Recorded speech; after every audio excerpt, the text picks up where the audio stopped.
washed them again, and this time I ran WD-40 through them, everything I could do. And now we actually have the trigger reset working again on both of these. So this is working good. It's nice and smooth.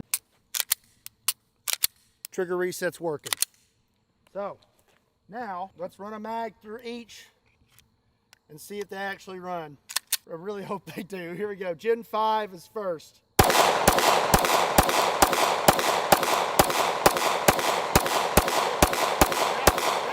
all right. Gen 5 working again. Now the Gen V. Here we go.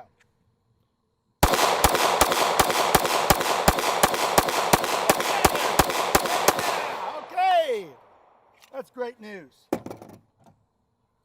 That means we can continue on with our tests. And our last test is going to be sand. Picture this right here. I'm going to pull some of it out here on the table. Here's how we're going to do this. Again, today we're going to be semi-reasonable.